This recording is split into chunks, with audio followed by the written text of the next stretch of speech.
A very good morning, good evening, good afternoon, ladies, boys, girls, gentlemen, from whatever place it is you're tuned on to the Life Signatures Radio. Thank you so very much for tuning into the show. It's a daily podcast on the subjects of purpose, productivity, and resilience. We do this by the grace of God, and we do any other topic related to those three. Any other topic on growth, any other topic on productivity, on life direction, on life purpose, and any other topic on raising ourselves up whenever we fall. It's a teaching podcast, an inspirational podcast, a motivating podcast. It's a virtual incubator for purpose, productivity, and resilience. We are in the middle of a series. Ladies and gentlemen, we're talking about raising spirit-led children, and there are some different things that we need to understand, and therefore we are continuing to go into that even in today's episode, so stay tuned.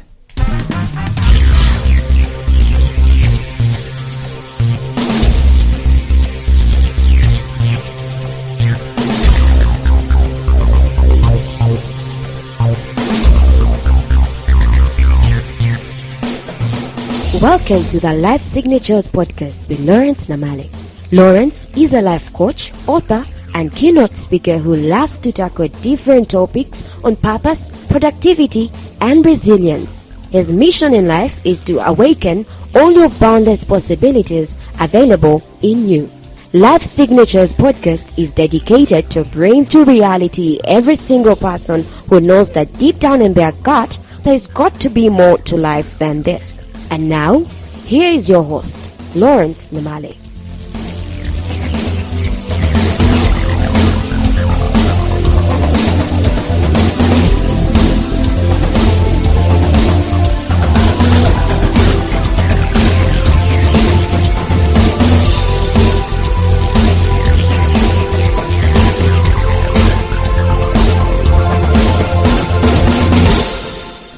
Quite a long way, and we're going to continue going that way so that we can keep learning. We've come quite a number of steps. We're talking about this subject matter, and of the recent past we're looking at the two traditional ways of raising children, and one is to beat the foolishness out of them, and two is to pump intelligence into them. And we're saying that as long as those two are the predominant ways of raising children, then we are not raising spirit-led children. We're missing something, and these two manifest themselves in different ways. We've been looking at those different ways. Number one, cramming, which we talked about in 4 episodes back.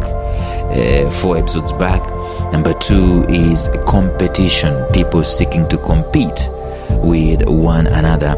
It's a facet of life, yes, but it is not helping to raise a spirit-led children, so we've got to look at it from a different angle. And today we're going to look at one other thing: raising spirit-led children. If you are doing this, you are failing to raise spirit-led children. And the third way is copying and pasting. Now, when I say copying and pasting, it might look as if it might take your mind directly to the computer where you're copying and pasting. But also copying and pasting is available in life, where we see what other people are doing with their children, and we want to do the same with ours. We see what other people are doing with their marriages, and we want to do with ours. And we think that in just copying the things that we see, we don't see the roots, we don't see the intention, the desire, we don't see the supporting systems, we don't see any Houston supporting system that is available to help these guys with the desire of their minds and the desire of their lives. We're just seeing the outside of it. You saw someone with a car. Your neighbor bought a car, and you start scratching your head. You go and you try to buy a car also. You don't know where they got the money from. You don't know why they're buying the car in the first place. You don't even know if it was a gift. They'll just bequeath a gift. You don't know, but you're busy copying and pasting. And the sad thing is that we do this for raising children also. We don't have our own spirit-led reference or spirit-led method of raising children. We see what other people are doing. We don't question what other people are doing. We don't ask why they are doing what they are doing. We just want it to be done with our children. It is wrong. Perhaps the greatest indicator that your child is not being spirit-led is the absolute ignorance of the fact that they are a treasure. I've repeated that like 1,000,000 times. They are a treasure. If you know that this is a treasure, you will not need to copy something else. Of course, we cross-pollinate one another in life. We see someone else's strength and how people are doing, and we cross-pollinate by it. When I am cross-pollinating with you, when I am seeing and making a reference to how you're doing in life, I should never in any way negate that I am treasure.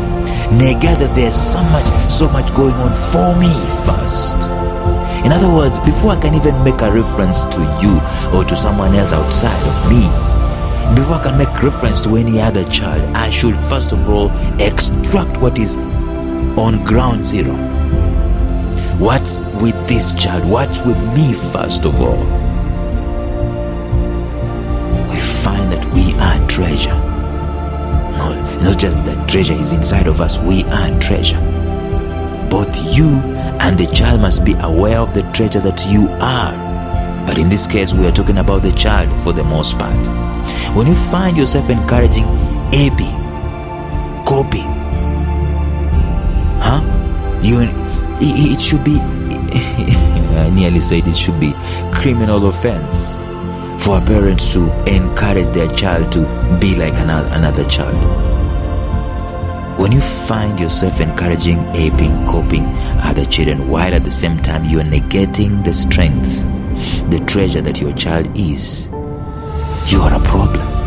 Or there is a problem, let me say that. Sometimes we do this innocently.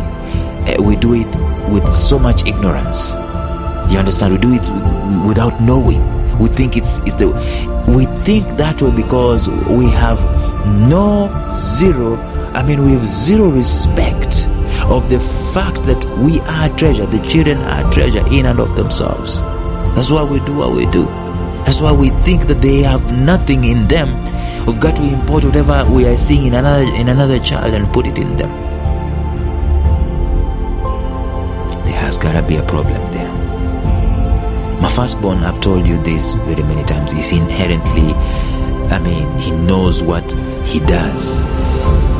He does not have the capacity to dance and probably to sing and so on, but he enjoys dancing. There's a time we were just a few days back actually, we went to this major event and he was dancing and so on, but you'll not find him pursuing dance as something that he wants to do in life, but he plays instruments. He loves multimedia. His love for multimedia instruments, music itself is impeccable. Arranging music actually, he can strip down what we call a ringtone of a phone and make a beat out of it. His interest is in that stuff. The worst we can do is to focus on singing and dancing for him, because we've seen someone else's child doing the same. And I know, there is a level of exposure that people need to go through where they are testing nearly everything. There's that particular level. We need to understand that from the get-go, because how would we know that he is good at multimedia than he is at dancing and singing if we didn't expose him to all of them? You get my point? The worst we can do is to want them to copy what we see in another person, and at the same time we forget the fact that this guy has a talent, a gift, a passion for multimedia. By the way, he's very good in speech delivery, and he gets gutted whenever not given a chance to speak. So I will not copy and paste someone else's child's powers to mine. No, I will simply excavate what is inside of him, make the environment ripe for all his gifts, all his talents to thrive. That's my call. Now, the problem is that I might be thinking, okay, but where is the market for this? That's the most stupidest question we normally ask when raising children. What's the market for this? When I was growing up, I was easily inclined to writing, easily inclined to reading. I was basically an arts person. But the way I was raised up was from the question, where is the market? Where is the market for writing? There were courses. Why not be a writer? I used to see that thing in the newspapers nearly every day, and my heart will yearn for this.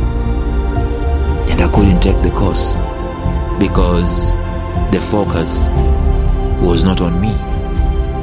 The focus was on what was outside of me. That is the spirit of copying and pasting. It is so subtle, you will not know. Every parent who ignores the inherent spirit of the child and wants their child to be a doctor, a lawyer, a pharmacist, an engineer, without necessarily excavating what is within the child, is a copying and pasting parent. And most of us, and even our parents, are culprits as far as this is concerned. You know why? Because we genuinely want our children to succeed. And we've been told that success is because of academic prowess, and it has a place. There is a very valid place for academic prowess. But unfortunately, we've been doing this at the detriment of the spirit. My point is, if I was raised negating the idea of copying and pasting, and just recognizing that this guy, we don't know where this thing is going to take him, he loves writing. Let us put him in a full-time writing class. Creative writing. Let him learn how to do creative writing. Let him learn how to do proposal writing. Just let him be a writer. Because that's what's coming out of my spirit. That's what was coming out of my spirit. The problem is we're afraid. We say, where is the market? So we copy and paste what is working. What is working?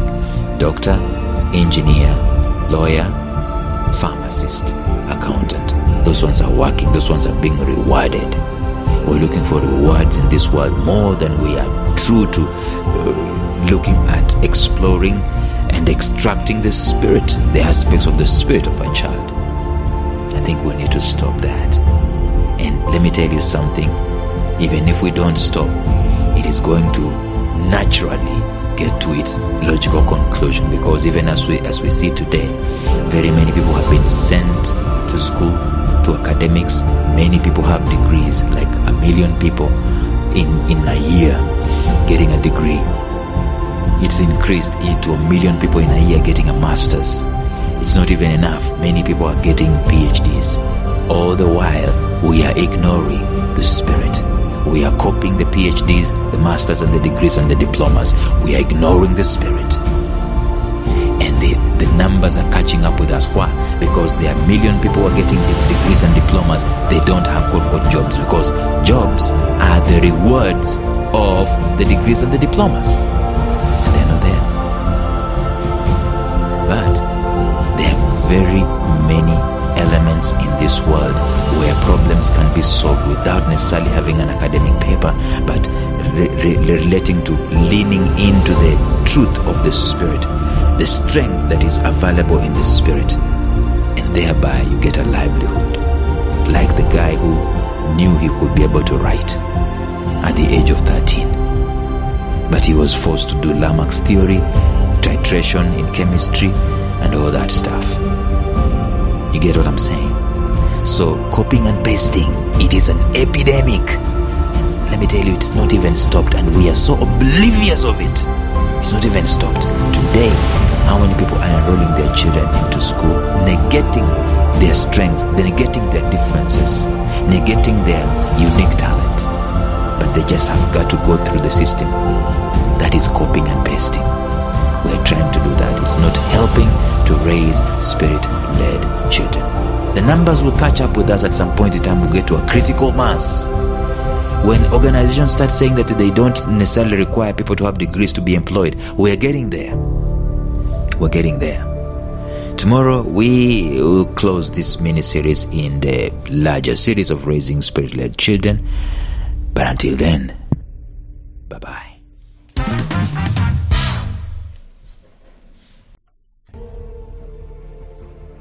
Thank you for listening to Life Signatures Radio. If you enjoyed today's show, subscribe to Life Signatures Radio on iTunes, Stitcher, or visit our website at lifesignatures.libsyn.com. Life Signatures Radio, fresh, clean, and inspiring.